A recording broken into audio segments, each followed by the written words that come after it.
Bismillahirrahmanirrahim. Assalamualaikum warahmatullahi wabarakatuh. Perkenalkan, saya Muhammad Akbar Anifa.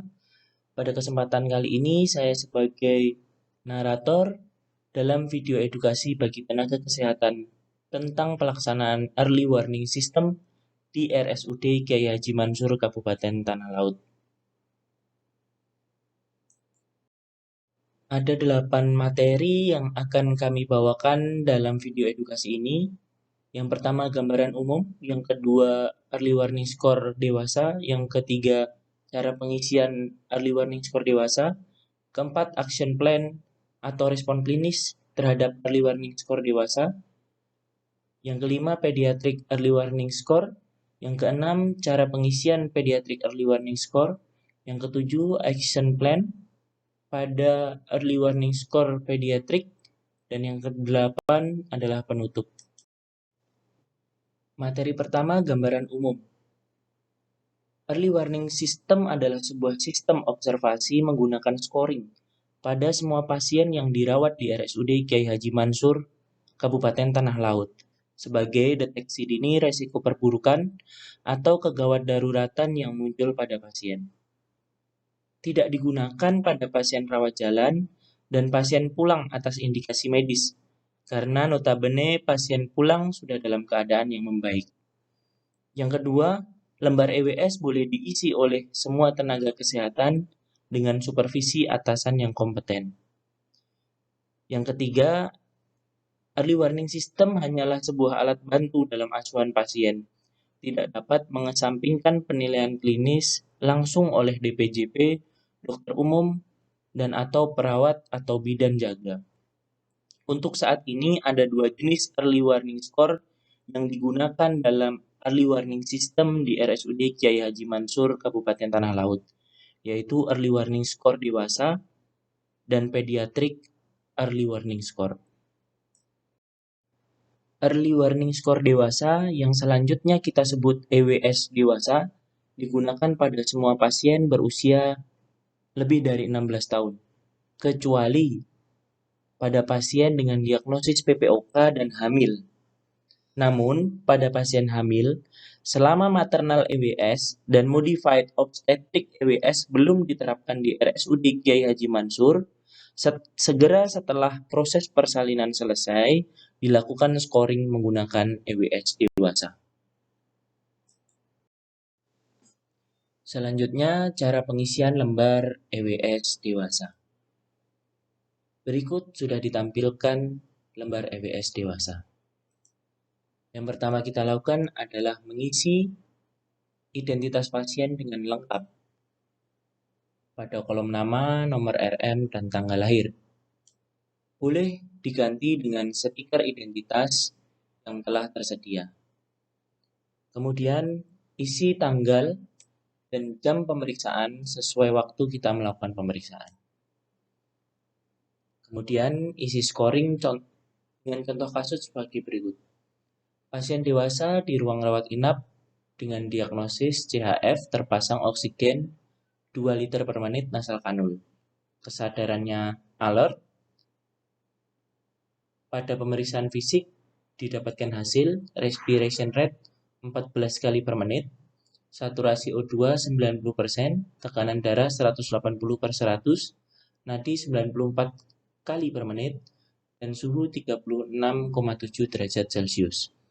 Yang pertama, pemeriksaan frekuensi pernafasan. Didapatkan hasil pemeriksaan frekuensi pernapasan adalah 14 kali per menit. Kita cari di kolom sebelah kiri yang menunjukkan angka 14, yaitu di antara 12 dan 20. Kita tarik garis maya ke kolom sebelah kanan. Bila terlalu sulit, kita bisa menggunakan poster tabel yang telah diletakkan di ruangan masing-masing. 14 dari pernapasan itu masuk di poin 0. Kemudian di kolom di sebelah pemeriksaan dituliskan angka nol. Kemudian saturasi oksigen 90%. Kita lihat di tabel lagi, 90% masuk di bawah 91, sehingga poinnya di sini adalah 3. Bisa juga kita gunakan dengan ditarik garis maya atau tidak digambar garisnya, bisa menggunakan penggaris atau dilihat ke samping kolom kanan ini, poinnya 3. Begitu juga dengan penggunaan oksigen. Apakah menggunakan oksigen? Iya, 2 lpm. Ditulis di sini penggunaan alat bantu oksigen, iya, poinnya 2. Kemudian tekanan darah sistolik 180/100, 180 masuk dalam poin 0. Kita tulis angka 0 di sini. Kemudian frekuensi nadi 94 kali per menit. 94 kali per menit masuk dalam poin 1. Kita tulis angka 1 di sebelah sini. Kemudian tingkat kesadaran alert berarti 0. Dan suhu tubuh 36,7. Berarti masuk di 0 juga.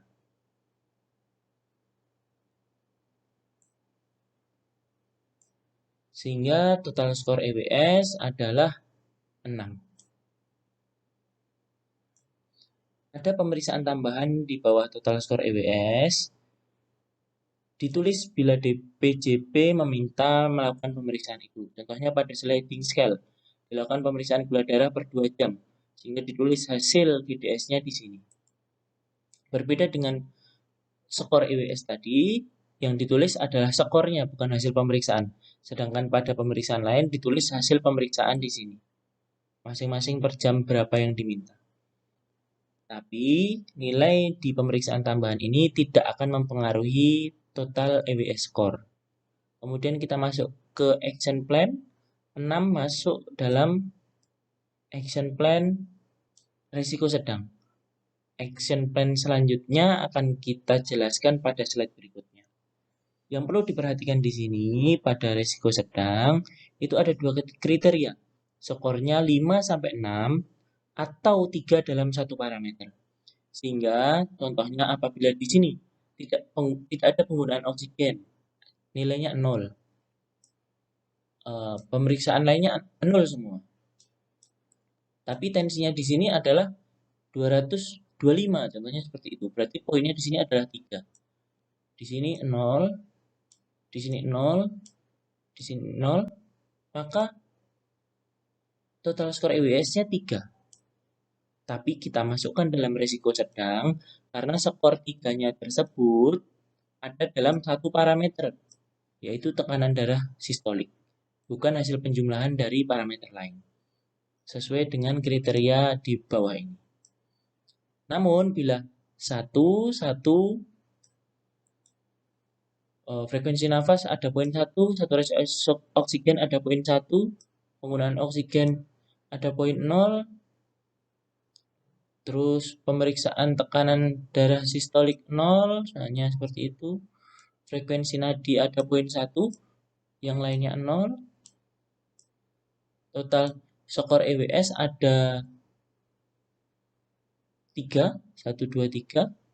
Ini masuk dalam risiko ringan. Karena 3-nya adalah penjumlahan dari parameter-parameter lainnya atau tidak dari satu parameter.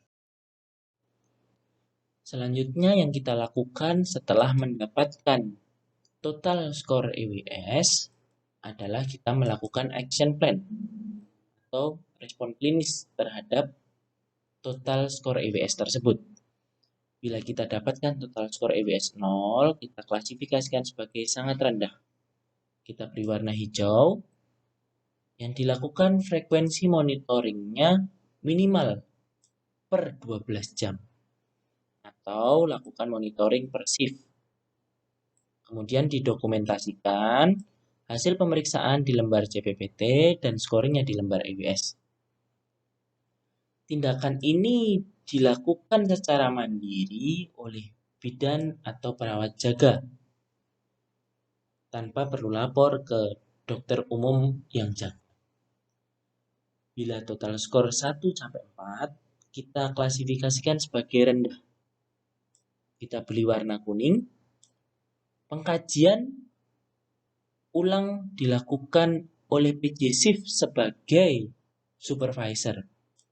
Tapi pemeriksaan dan penulisan EWS boleh dilakukan oleh perawat atau bidan jaga siapa saja yang jaga. Kemudian dilaporkan ke dokter jaga bila tidak terjadi perbaikan atau nilai skornya tambah naik.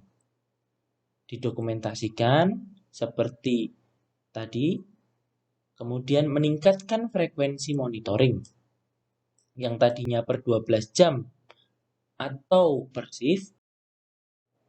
Selanjutnya pada total skor EWS dewasa 5-6 atau 3 dalam satu parameter, kita klasifikasikan sebagai sedang. Yang dilakukan adalah meningkatkan monitoring per 1 jam minimal. Perawat dan bidan melaporkannya kepada dokter jaga. Dokter jaga melakukan visit pada pasien, kemudian melaporkan ke DPJP untuk mendapatkan tata laksana selanjutnya dengan TPAK atau tulis, baca, dan konfirmasi. Tergantung advis dari DPJP apakah pasien diputuskan untuk pindah HCU bila tersedia atau dilakukan rencana rujukan. Selanjutnya pada total score point EWS 7 atau lebih dari 7 kita klasifikasikan sebagai tinggi, resiko tinggi. Kita beri warna merah. Bila tersedia code blue kita aktifkan code blue bila terjadi henti jantung atau henti nafas. Intinya dari warna merah ini adalah persiapan terhadap semua tenaga kesehatan kemungkinan kejadian terburuk pada pasien yaitu henti jantung atau henti nafas. Dan yang paling penting adalah melakukan monitor bedside atau pemasangan monitor pada pasien tersebut sehingga bisa dilakukan monitoring setiap waktu. Dari keempat tersebut bisa disimpulkan bahwa bila hijau, pasien dilakukan monitoring mandiri oleh bidan atau perawat jaga. Bila kuning, pasien tidak membaik atau skornya tambah naik, dilaporkan kepada dokter jaga. Bila orange, dokter jaga melakukan visit pada pasien, dilanjutkan dengan laporan kepada DPJP, dan bila merah, pediatric early warning score, yang selanjutnya kita sebut pediatric EWS atau PEWS, digunakan pada semua pasien berusia kurang dari 16 tahun. Tidak digunakan pada pasien dengan diagnosis tetralogy of Fallot dan sindrom Bactral. Pada pasien bayi baru lahir, dilakukan scoring PEWS segera setelah scoring Apgar selesai.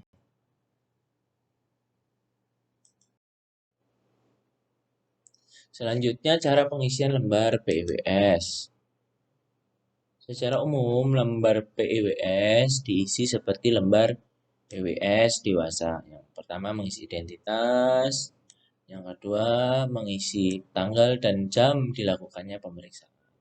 Yang berbeda cuma dalam scoringnya. Bila pada EWS dewasa itu ada 7 parameter yang dinilai yang memiliki skor dari 7 pemeriksaan fisik. Sedangkan pada anak itu cuma ada 3 kelompok parameter. Jadi 3 parameter saja yang dinilai dengan 9 pemeriksaan fisik yang dilakukan pada pasien tersebut. Contoh kasus, pasien anak usia 14 tahun dirawat di ruangan rawat inap dengan diagnosis DHF.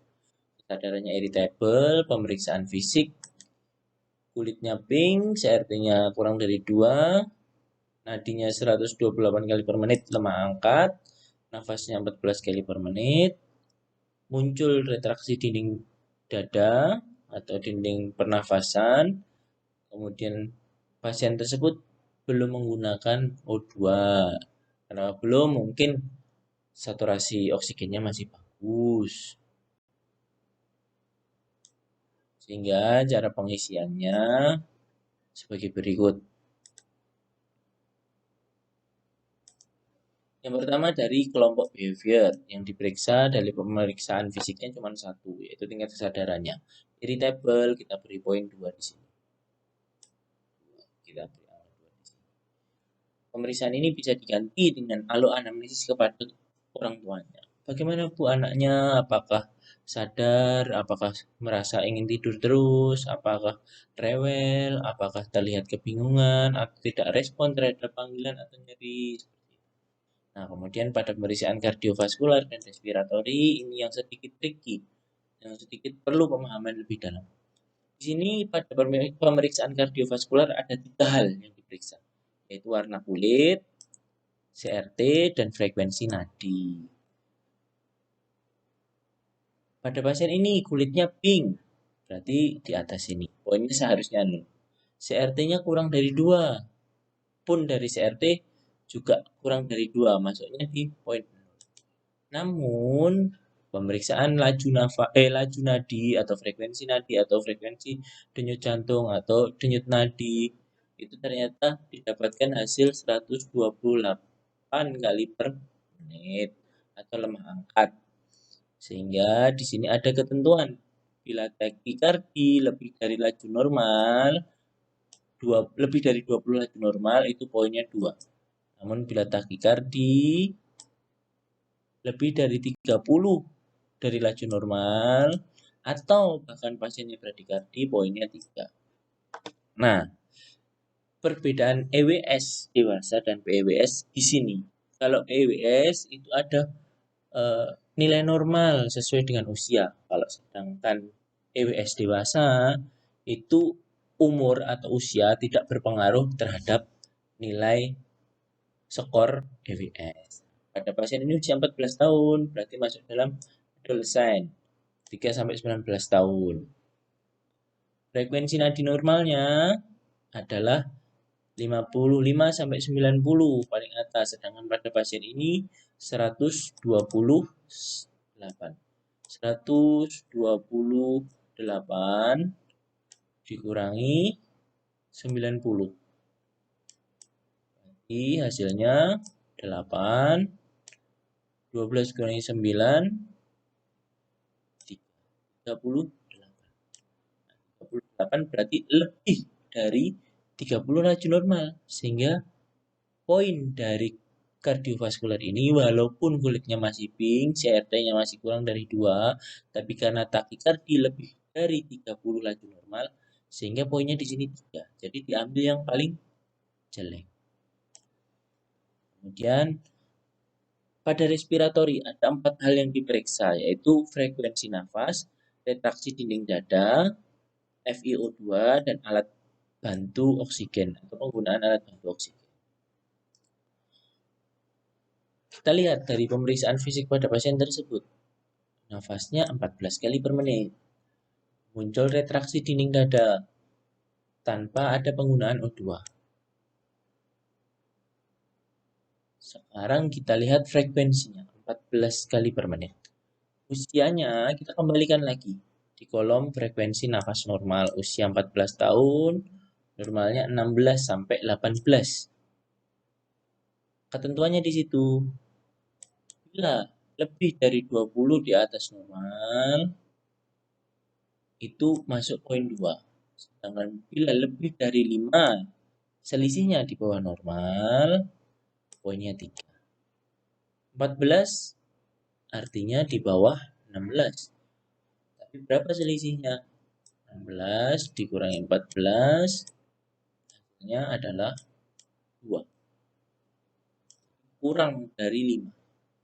Tidak masuk dalam kriteria poin 3. Dan tidak masuk dalam kriteria lebih dari 20 di atas normal atau takipnu.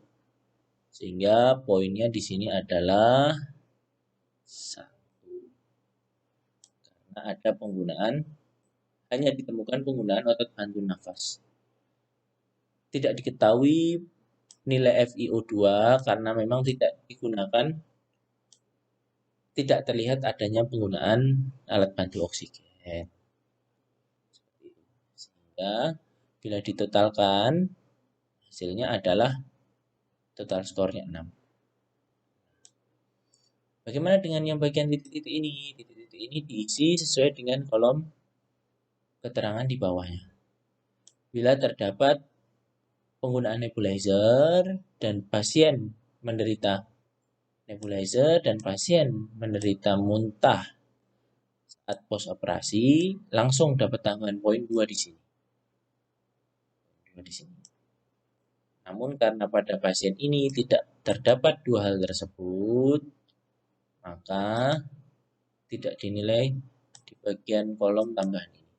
Sehingga cuma dinilai dari behavior kardiovaskular dan respiratori. Itu. Sehingga poin pada pasien ini adalah 6. Kemudian ditambahin para petugas disertai inisial dan melihat action plan. Nanti akan dijelaskan selanjutnya di bagian action plan. 6 berarti masuk dalam skor lebih dari 5 atau merah. Nah, tambahan baik EWS dewasa dan PEWS, kapan dilakukan pemeriksaan lagi? Seandainya ini dilakukan pemeriksaan jam 10. Jam 10. Ini sudah ya diisi itu selanjutnya jam 10. Kapan dilakukan pemeriksaan lagi? Itu bila tidak ada advis spesifik dari DPJP, diperiksanya per 15 jam atau per 15 menit atau per 30 menit atau per 1 jam. Itu kita lihat dari action plan. Contohnya, pada waktu jam 10 kita lakukan pemeriksaan EWS, total skornya ternyata 0. Sesuai ketentuan, 0 observasi PEWS setiap 4 jam. Atau menurut kesepakatan bersama kemarin, pemeriksaannya setiap shift bila pasiennya 0. 1 atau 2 baru per 4 jam. Jadi kalau 0 setiap shift. Kalau shift dirawat inap 8 jam berarti pemeriksaan selanjutnya jam 10 ini adalah ketika aplusan jam 2 atau jam 3. Jadi disesuaikan jam aplusan saja. Jadi saat ini jam 15. Jam 15 didapatkan hasil nilai skornya 4 ternyata. Total skornya 4.